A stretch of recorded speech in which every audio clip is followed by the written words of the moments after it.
2A ಮೀಸಲಾತಿಗೆ ಪಂಚಮಸಾಲಿ ಸಮುದಾಯ ಒತ್ತಾಯಿಸಿರುವುದನ್ನು ಖಂಡಿಸಿ ಕಾಂತರಾಜ ವರದಿ ಜಾರಿಗೆ ಆಗ್ರಹಿಸಿ ಅಹಿಂದ ಚಳವಳಿ ಸಂಘಟನೆ ಮತ್ತು ಹಿಂದುಳಿದ ಜನಜಾಗೃತಿ ವೇದಿಕೆ ಪ್ರತಿಭಟನೆಯನ್ನು ನಡೆಸಿತು.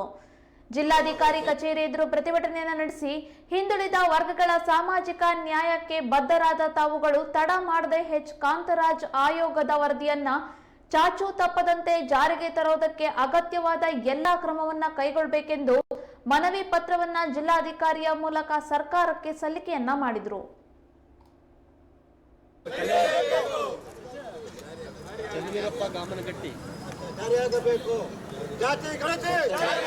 ಇದು ಒಂದು ಆಂದೋಲನ ಆಗಬೇಕಾಗಿದೆ. ಈ ಆಂದೋಲನಕ್ಕೆ ಎಲ್ಲರೂ ಭಾಗಿಯಾಗಿ ನಾವು ಹೋರಾಟ ಮಾಡಲೇಬೇಕು. ಮೇಲ್ವರ್ಗದ ಹುನ್ನಾರ ಅಂತಿಮ ಅವತ್ತು ಅನ್ನಿಸ್ತಾ ಇತ್ತು, ಜಾಗೃತರಾದ್ವಿ. ಇವತ್ತು ಮಾನಸಿಕವಾಗಿ ಮುಂದಿನ ಇಡೀ ಬದುಕನ್ನೇ ಕಿತ್ಕೊಳ್ತಕ್ಕಂಥ ವ್ಯವಸ್ಥೆ ಇದೆ. ನಾವು ಇನ್ನಷ್ಟು ಜಾಗೃತರಾಗಿ ಇನ್ನಷ್ಟು ಸಂಘಟಿತರಾಗಿ ನಮ್ಮ ಗುಟ್ಟಿಗೆ ನಮ್ಮ ತಟ್ಟೆಗೆ ಕೈ ಹಾಕ್ತಾ ಇದ್ದಾರೆ. ಆ ವಿಚಾರದಲ್ಲಿ ನಾವು ಸಂಘಟಿತರಾಗಿ ಹೋರಾಡೋಣ, ಇನ್ನೂ ಹೆಚ್ಚಿನದಾಗಿ ಇದಕ್ಕೆ ಶಕ್ತಿಯನ್ನು ಕೊಡೋಣ ಅಂತ ಹೇಳಿ ಇವತ್ತಿನ ಅವಕಾಶ ಕೊಟ್ಟಿದ್ದಕ್ಕೆ ಕಾಂಗ್ರೆಸ್ ಜಿಲ್ಲಾಧ್ಯಕ್ಷರಾದ ಪ್ರಸನ್ನ ಕುಮಾರ್ ಅವರು ಮಾತಾಡಬೇಕಂತ. ಇವತ್ತು ನಾವು ನಮ್ಮ ಮೀಸಲಾತಿಯನ್ನ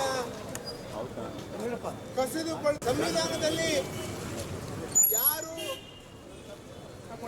ಹಿಂದುಳಿದ ವರ್ಗ, ದುಡಿದಕ್ಕೆ ಒಳಗಾದಂತ ವರ್ಗಗಳಿದ್ದಾವೆ, ಶೋಷಿತ ವರ್ಗ ಇದ್ದಾವೆ, ವ್ಯವಸ್ಥೆಗೆ ಇವತ್ತು ಬಂದಿದ್ದಾರೆ, ಹೋರಾಟ ಮಾಡ್ತಾ ಇದ್ದಾರೆ. ಆದರೆ ಆ ಸಂವಿಧಾನವಾಗಿ ಆ ಬಾಹಿರವಾದಂತಹ ವಿಚಾರವನ್ನ ಎತ್ಕೊಂಡು ಬರ್ತಾರೆ, ಬಾರಿ ಒತ್ತಡವನ್ನ ಹಾಕುವಂತ ಕೆಲಸ ಮಾಡ್ತಾ ಇದ್ದಾರೆ.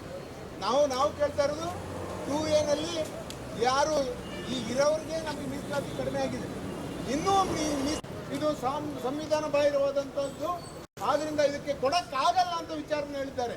ಆ ನಿಲುವನ್ನ ಮುಖ್ಯಮಂತ್ರಿ ಹೋರಾಟ ನಮಗೆ ಕೊಟ್ಟಿರುವಂತ ಮೀಸಲಾತಿಯನ್ನ ಬೇರೆಯವ್ರಿಗೆ ಹಂಚುವಂತ ಕೆಲಸ ಮಾಡಬಾರ್ದು ಅನ್ನೋದು ನಮ್ಮ ಉದ್ದೇಶ.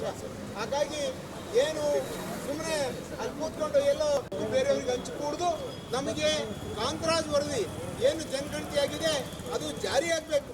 ಯಾದಕ್ಕೋಸ್ಕರ ಈ ಮುಂದೆ